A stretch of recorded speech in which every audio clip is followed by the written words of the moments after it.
You got the power.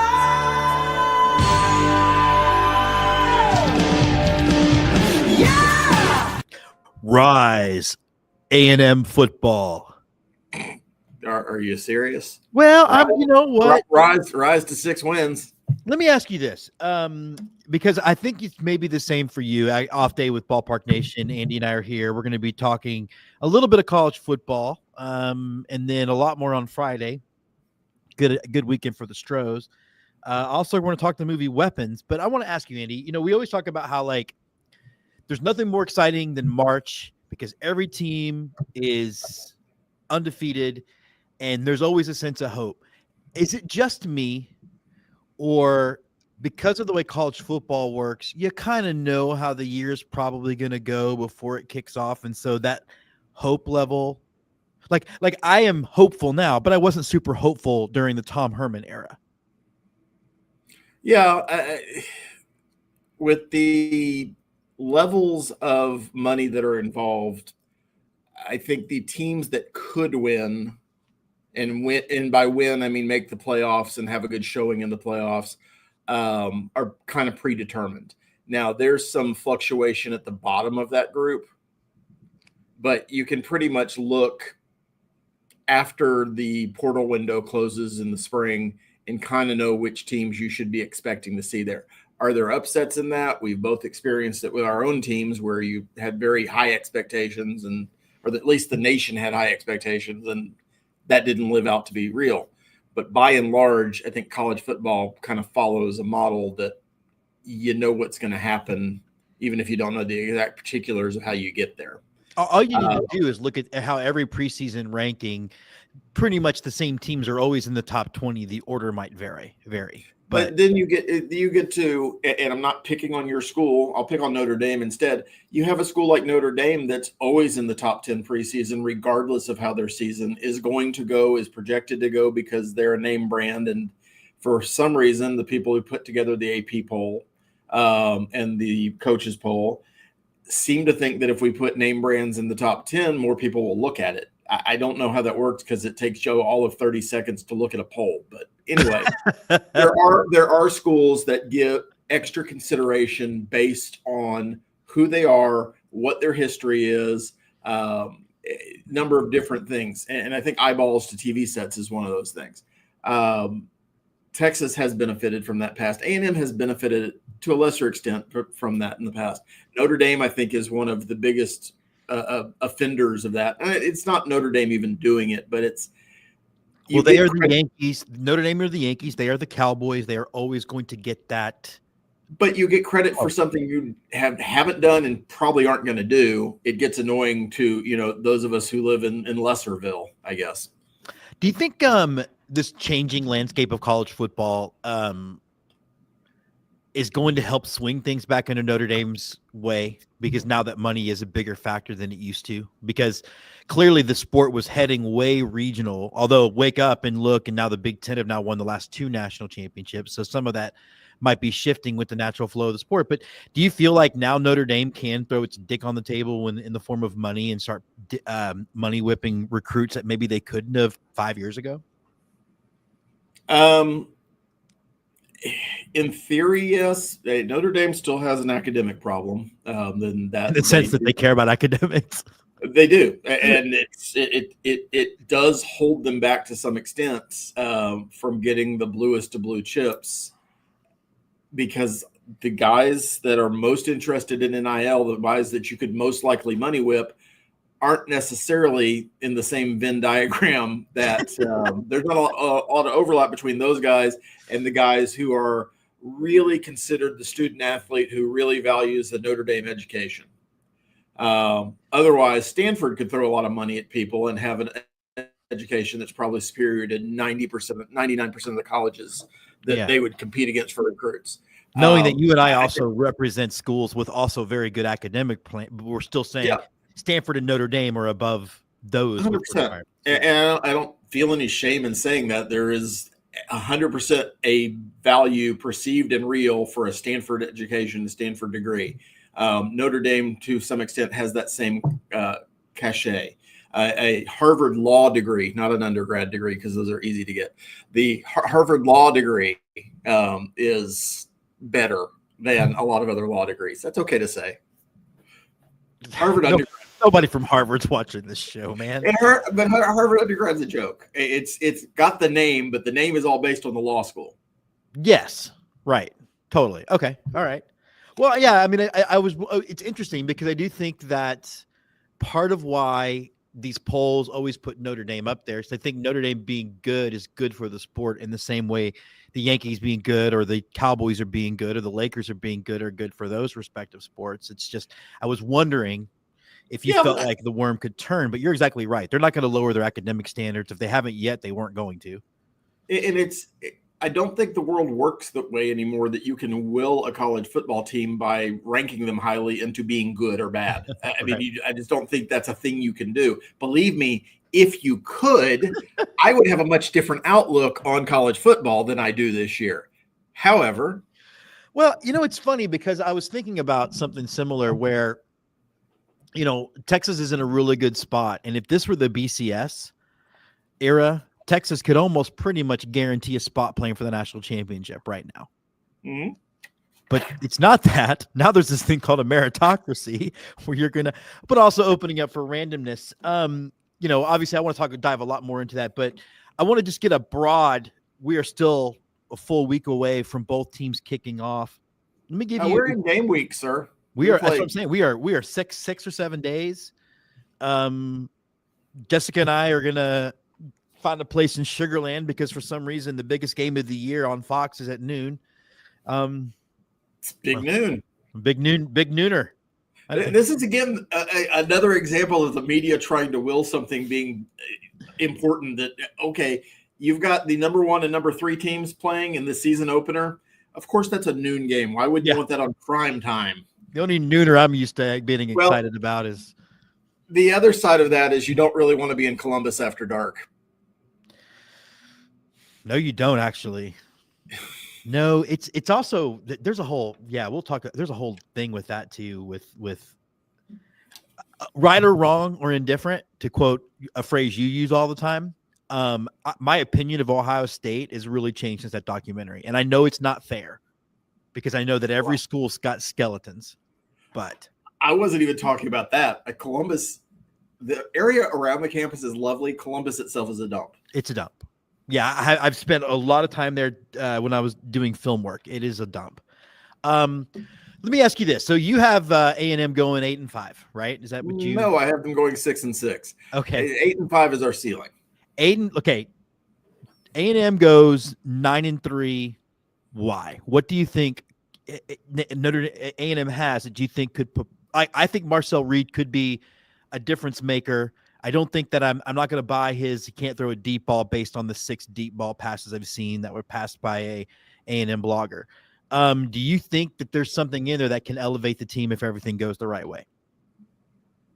No, that's part of my problem. I mean, I'm not. I know you're not trying to. Yeah. I'm not buying high on Marcel Reed. And it's nothing against him. I don't think that Colin Klein's offense is geared towards his skill set if he's not a runner. If he's a runner, then that's a different story. But if we're going to do this thing that we have done, and a lot of college teams do this, where you get a guy that's a dual threat quarterback and they have to prove they're a passer, so they stop running the ball, removing most of their value. I'm really worried about some of the verbiage I've heard from the coaching staff in this offseason about establishing the pass and making sure Marcel feels comfortable throwing the ball. And that to me sounds like he ain't going to be running it no more. And that takes away 75% of his value as a football player. It sounds like to me, it sounds like Elko's suffering a little bit of 2009 Matt Brown syndrome of deep down, I'm afraid my quarterback's going to get hurt. And if my quarterback gets hurt, I'm fucked. Well, I mean, he is. I think even if you believe the A&M quarterback room is deep, and it probably is, all things considered, in the world of NIL, where it's hard to hold on to a talented quarterback prospect who isn't playing. I think there's talent in that room, and Marcel Reed is probably the best of that talent. But the issue becomes production, and it's not the highlight reels from spring camp or fall camp. It is what I saw last year when he goes into games and literally completes one pass in a game. Mm-hmm. I don't know that he can make that big a leap. Now, the argument will be from A&M fans, well, our receivers are better. I hope so, but I've literally heard that every year for the last 20. They don't ever seem to be better. And our defense is going to be worse this year. So why do you think the defense will be worse? You don't think the scheme will be more set in that it'll at least the scheme can elevate, or are you worried about talent loss? Mostly replacing not all of the starters. I think 2 of the starters are returning, but most of the contributors on the defensive line. Our linebacking core has been weak for the last couple of years. Safety play is a big concern. Cornerback should be better. But if you can't stop the run, it doesn't really matter. So I'm concerned from that, just from a personnel standpoint, not scheme standpoint, that we just don't have the talent that we had last year. And I'm saying that knowing that our defensive line pretty much quit with 3 games left to go last year.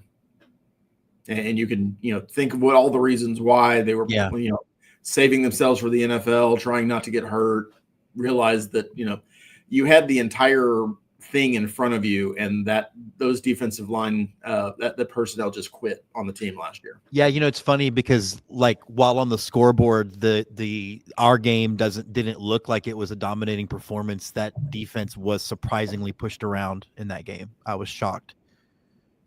Yeah, Texas pretty much ran it well. The only reason the game was as close as it has is because Sark insisted on playing Quinn Ewers as much as he did.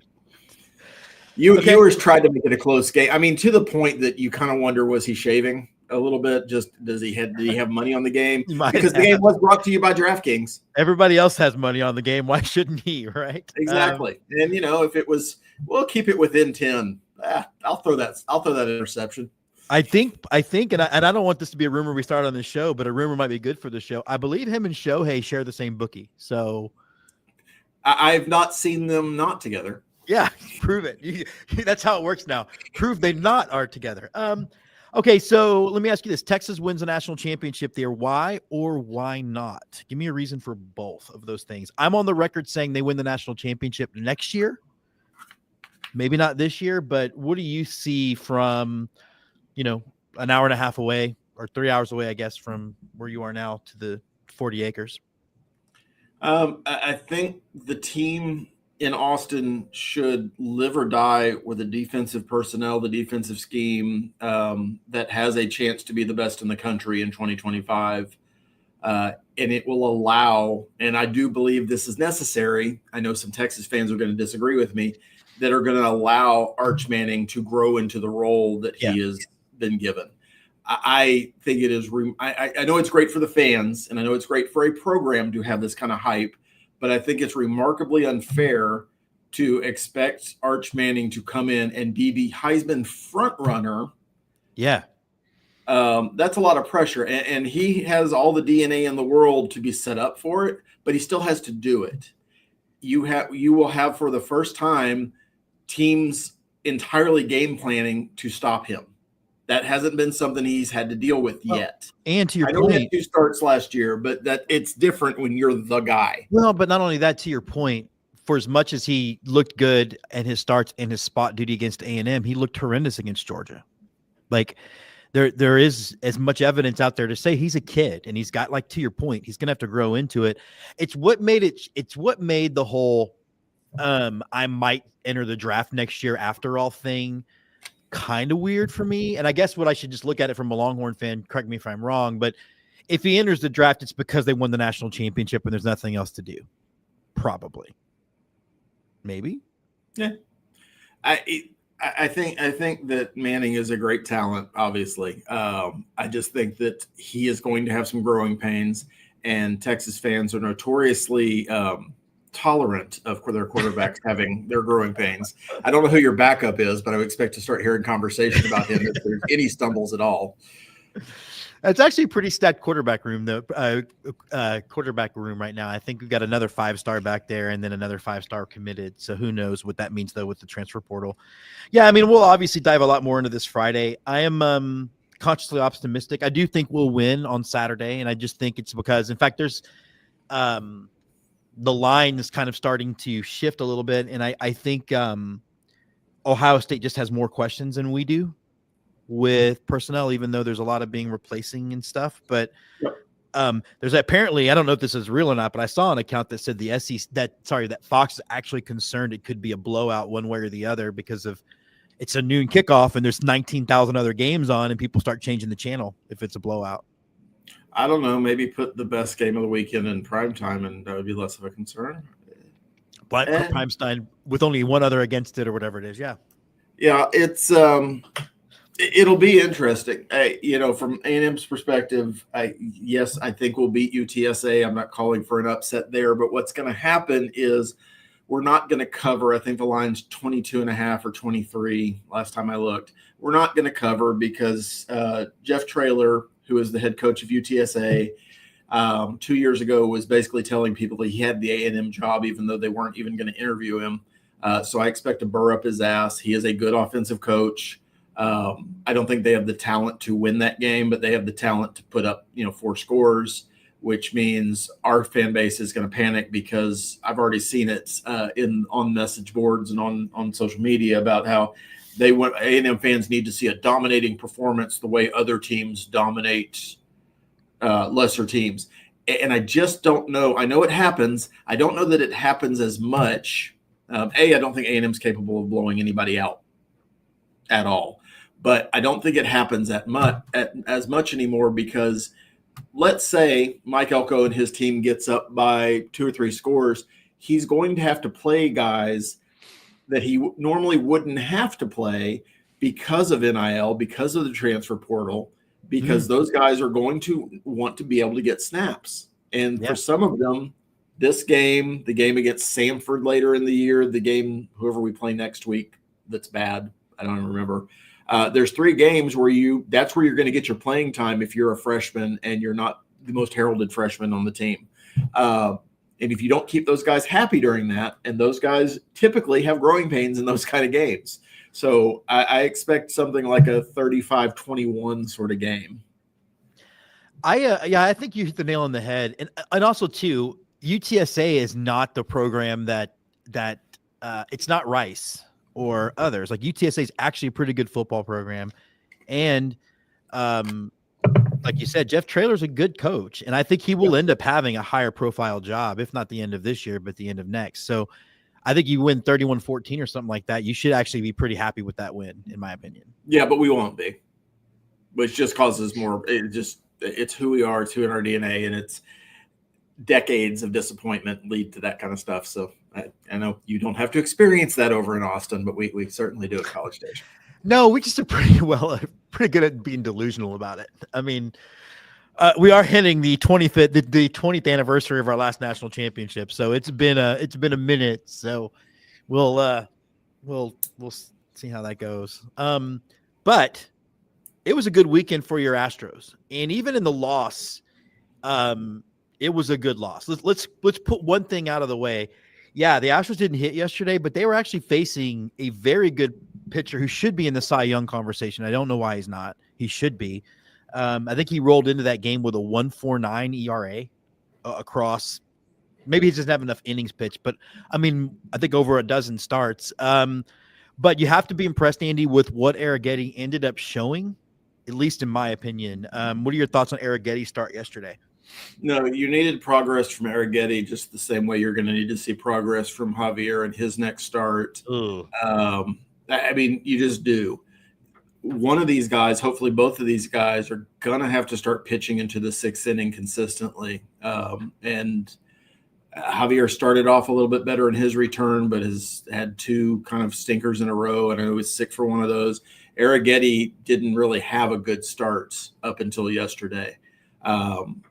And you could argue that Espada could have pulled him a batter early after he gave up the single in the 6th, and we probably would be having a different conversation about what the outcome of the game might have been, or at least we'd still be playing in extra innings since neither team really wanted to score yesterday. That might have been why Espada didn't pull him. He's like, look, discretion's a better part of valor in this case. We need to get the hell home. Yeah, but it was an encouraging weekend. I think yesterday would have felt less important for some fans if Detroit hadn't preceded this series. But you did what you needed to do. You got off the snide of not being able to score runs. The Astros scored plenty in 3 games that they won. You got solid pitching performances for the most part. I know that Saturday's game was a little bit of an offensive fireworks kind of show, but everybody was scoring on those days. I think that was one of those hot, humid days in Baltimore where the ball just kind of flies out of that ballpark a little bit better. Yeah. But you went into the series with a 1.5 game lead, and you come out with a half game lead, or you gained a half game on the Mariners, so you have a 2-game lead now. That's good at this point of the season. Yeah, I mean, a 2-game lead with 31 games left for both teams. Obviously it's not secure, but the theme remains, Andy. You'd rather be us than them. Like neither team is panicking because both teams are going to make the playoffs. And if the Astros' recent way of hitting at home, you might want to be the wild card team after all. Jordan coming back, probably. Maybe 3 or 4 good games in Corpus. I'm seeing a lot of people complain about the home runs. I don't remember Whataburger Field being a big home run hitting ballpark. The air is heavy in Corpus. But to me, he had a lot of extra base hits. He's got a high OPS. I think we've seen all we need to see. He had 4 doubles. He's batting .465. Slugging was, I think, 1,000 something. It was big. What you wanted to see from Jordan this last week, outside of traveling to Baltimore, was swing the bat, make contact, don't get hurt. All of those things happened. He wasn't overmatched by AA pitching, so that wasn't a concern. I don't think anybody was really concerned about that. He didn't have any flare-ups of his hand hurting. He was able to run the bases. He played in the field at least one of the games. So everything that came out of Corpus was positive. I also think that there is this just complete total lack of understanding amongst, and I don't think it's unique to the Astros fan base, but I'm going to pick on them for a while. It's not easy to hit a home run. It's not just something you roll out. Oh, I hit home runs now. If you did, everybody would be hitting 70, 80 home runs a year. It's why we celebrate when people get to 50, because it's a big fucking deal. Yeah. This is a guy that's trying to get his timing back against live pitching. You put him in Corpus because he's going to face better pitching in Corpus than he probably would on a AAA circuit at this point. What? That's not what I've been told by Twitter. Could you please explain that to me? It's crazy that most teams put their best prospects in their AA camps, and AAA is more of a shuttle for major league clubs. It's almost, you assume you want to be able to get regular opportunities to pitch and not be going up and down and up and down. That's real weird, Andy. I don't know, man. But the difference in a double and a home run is timing, and that's what Jordan was working on. And the difference between a single and a double often is timing. And so he's taken that step. The next step will be at the major league level, and we've been saying on this show for a month, you finish your rehab in the major leagues because you're facing Colorado this week. There's nothing Colorado is going to throw at you that would be any worse than what you're going to see in Corpus. Corpus actually might be more of a challenge this week. Who knows? But I think it's time, provided there were no setbacks that we don't know about yet. And this is the 2025 Astros, so Lord knows there could be. I fully expect Christian Walker to be dead after sliding into second yesterday, and for Yainer Diaz's hand to have fallen off when he took Kimbrel's fastball into his wrist. Well, all I know about that is that that means Carantini would be the starter. So. Well, I was just more panicked because we had already burned Carantini about, who is the emergency catcher now? I guess it's Dubon. But even Dubon didn't know. He's like, I don't have any gear. When they cut to Dubon, it was like, oh, by the way, you're the emergency catcher in this 7th. Does anybody have stuff? Does anybody have stuff you can squeeze into, or we can duct tape around you? I mean, I think you can take Yainer's chest guard and wrap it around Dubon twice. You probably can. But yeah, Jordan's fine. We'll see him in the lineup, God willing, tomorrow against the Rockies, and we can put this whole nightmare of this last 3 or 4 months behind us, and Jordan can come out hitting. And he will get his home runs at the major league level, but it is literally a matter of getting his mechanics right, where he can hit live pitching and start driving the ball. And doubles are driving the ball. It's literally elevation at this point. So just give it a second. Well, and to your point, Colorado's running out a guy with a 6 ERA and then a 7 ERA.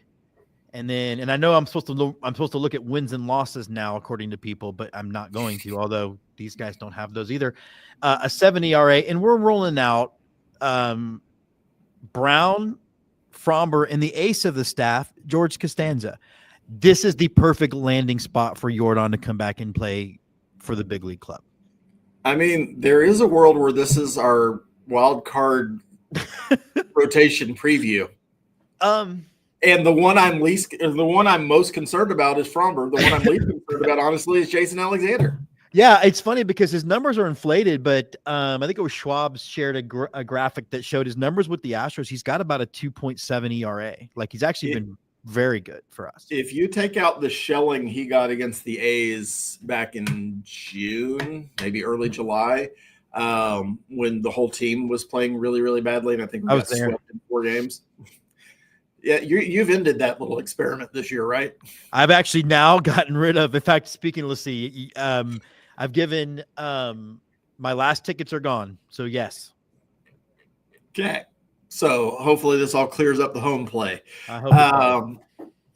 Yeah, it'll be interesting. This is a preview of what you're potentially rolling out as a wild card. I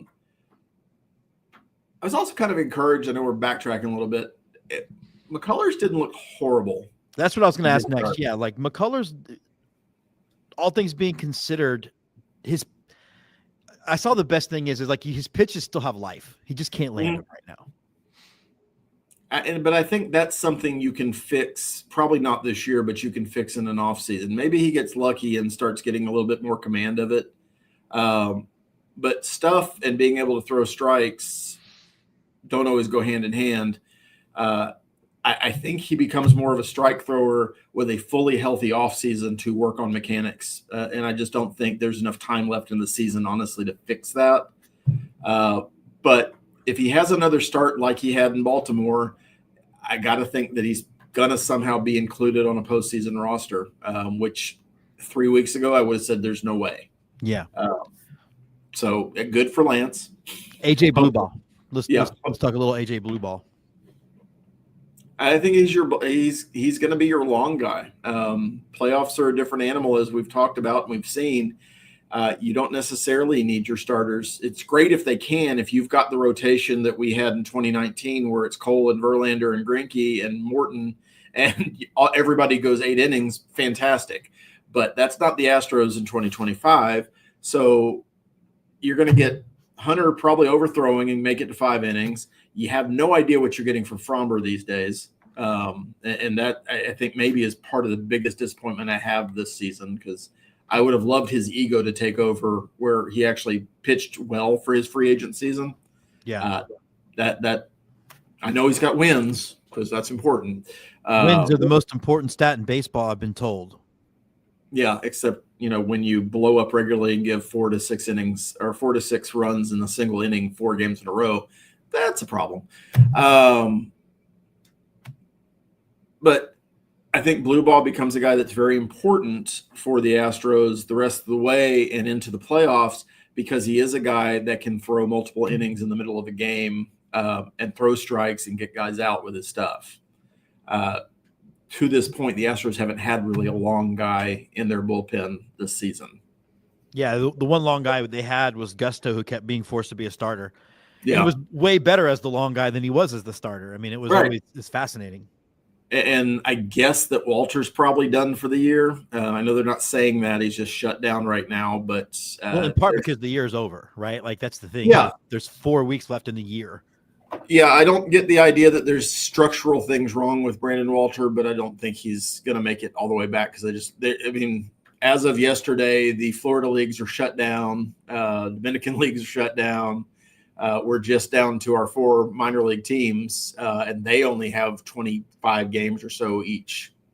So it's the opportunities are going to be few and far in between to get a guy fully back up. They'll figure it out if they want somebody back. If Hader can make it back, for instance, if Sousa can make it back, for instance. I just think with Brandon Walter and his history of injuries, that's going to be a longer road. He was a great a great shot in the arm for the Astros this year. I just don't think he's going to be in a place where he can help the team going forward in 2025.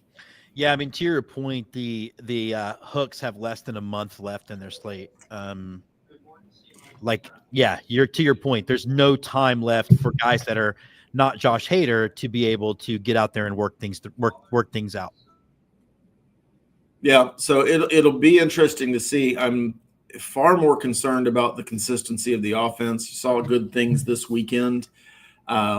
It would really go a long way towards making a lot of us feel better if they can go out and just stupid small goals, but just dominate the Rockies and not have games that are in doubt going into the 7th, 8th, and 9th inning against what is, from a Major League Baseball standpoint, an inferior team.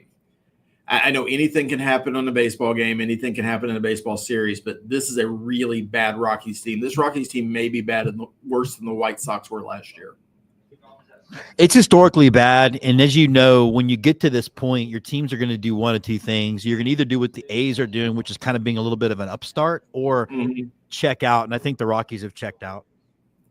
Yeah, and I hope so, because we could use a week of checked out baseball from our opponent while the Mariners play the Padres, who are in a not only a division race, but let's beat the shit out of the Dodgers race, which I'm fully supporting. Yeah, I mean, and that's the thing is it's going to be very interesting because the Padres are either going to show up.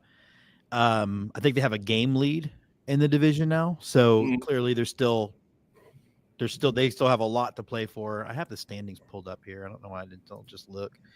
No, they're tied for first right now, so they're in it. So they're either going to show up loaded for bear or hung over from their previous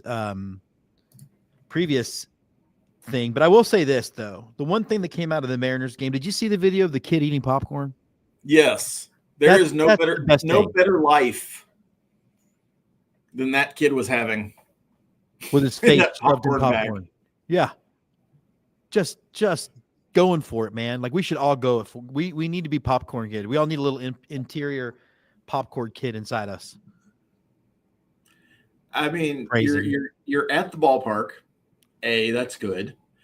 B, your team at this point was up by 10 runs, so you're going to go away happy, and you have a bag of popcorn as big as your entire body. Yeah. How are you going to go at it? You're just going to jump right in. And he's going to come home, and his mom's going to make him some spaghetti noodles, and he's going to have a nap, and he's going to be great.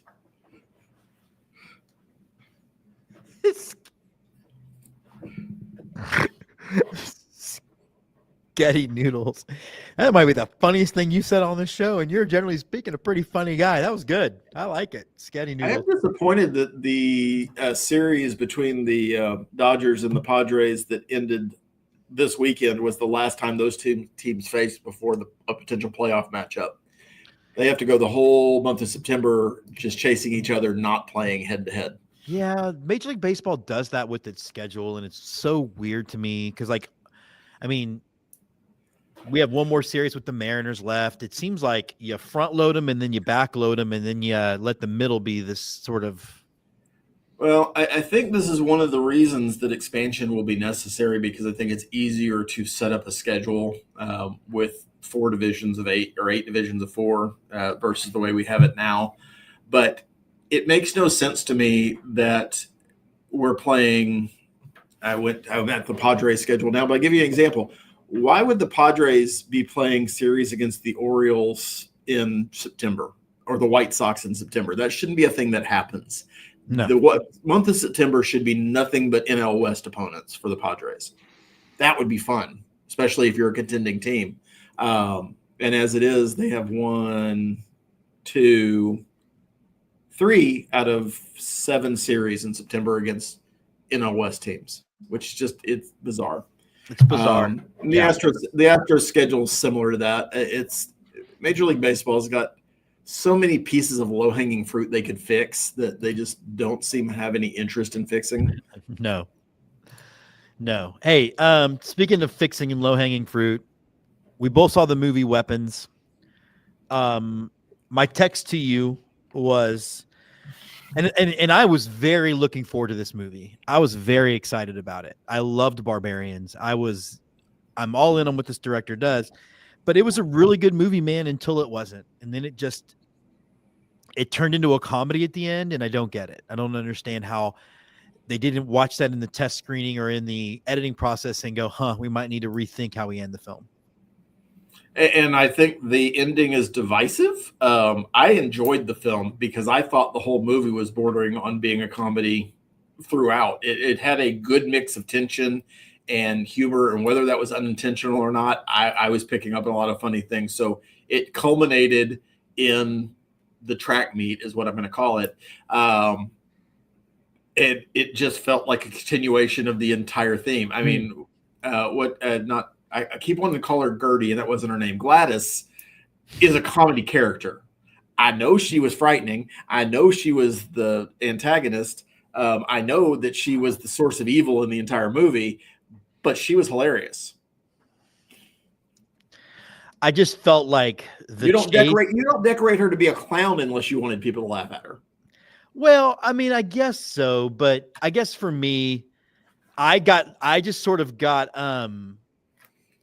more of a otherworldly inhuman vibe, which is why it looked awkward. So I wasn't that made me more uncomfortable than it did finding it funny. But then I think, because it was Amy Madigan who played her, who's a great actress. And I think, which took me forever to I eventually had to IMDb about midway through the film. And said, who is that? Because I thought for all my world it was Patricia Arquette. Because is Amy. This is what happened to her after she got done fighting that Nazi cow in Field of Dreams. There you go. Yeah. No. Just to me, like I think if I were making the film, and I can only say this having done it, made films, is I felt like whether you got the intended reaction from part of the audience or not, I don't think enough of the audience got your ending if it was intentional. That to me, it made the movie fall apart, and I would have changed the ending. And I think you could have changed the ending without doing anything other than removing that part. Even if you just have Josh Brolin walk up on the aftermath of them. You know what it was? It's because it's not that they made it funny. It's that they made it slapstick. It became slapstick through the chase, and I don't think the rest of the movie had slapstick in it. Well, and I may be biased because I'm Ferris Bueller is one of my favorite movies, but that's what it reminded me of, especially the first time that she started running through houses before the kids started catching up to her, was that she was just running through people's dinners just like Ferris did. I know. And I don't need that in a horror movie that's been spending all day giving me tension. That's I think my biggest issue. I did find it interesting that the townsfolk got it right, that it was a witch. It just wasn't the witch they thought it was. Yeah, and even that I'm glad I didn't need to see a vast explanation about, oh my God, how do you know that salt stops you? You know what I mean? Like, I'm glad we didn't go into the exposition of all of that. I just felt like one of my biggest hang-ups in movies is always going to be when you change tone in a way that it wasn't earned. And to me, it didn't feel earned. I will say that I think it's worth watching. I really enjoyed it. We obviously have a different opinion on it. I would give it a B. It just wasn't what I was hoping. Julia Garner was, I think, fantastic in it. It is hard for me to see her as a really messed up, trampy kind of person. And I realize she's dealing with some things because the first time I saw her was in The Americans and she was like 14 years old. So it's always hard for me to make that transition, even though I know she's probably in her 30s now. Totally Josh Brolin, I think, was excellent in it. Amy Madigan was good for what her part was. So I think the acting was there. And I can agree that the writing, that the direction of the final part of the movie is divisive because that's what you see online. But I really enjoyed it. It didn't take me out of it, but at least it was definitely a good enough vibe to get you kind of, we're getting to my favorite season of movies. It made me want to go watch Barbarians again. So there's that. Yeah, and if you haven't seen Barbarians, it is in fact excellent. You should definitely check it out. And I can only guess that's the only reason Justin Long was in that movie, was in Weapons at all. because Oh, there yeah. was no need to have Justin Long in that movie. That Except could have for been Big Mr. literally Bros. that could have been you in that role. Yeah. Well, I really wish, and I'm a guy who believes Justin Long needs more work. And so the more I can see him, the better. I'd like to see him with something a little more juicy. I did appreciate oh my God, what's his name? The assistant from Doctor Strange having a kind of a nice kind of mainstream role. And that might be the only other part that felt borderline comedy.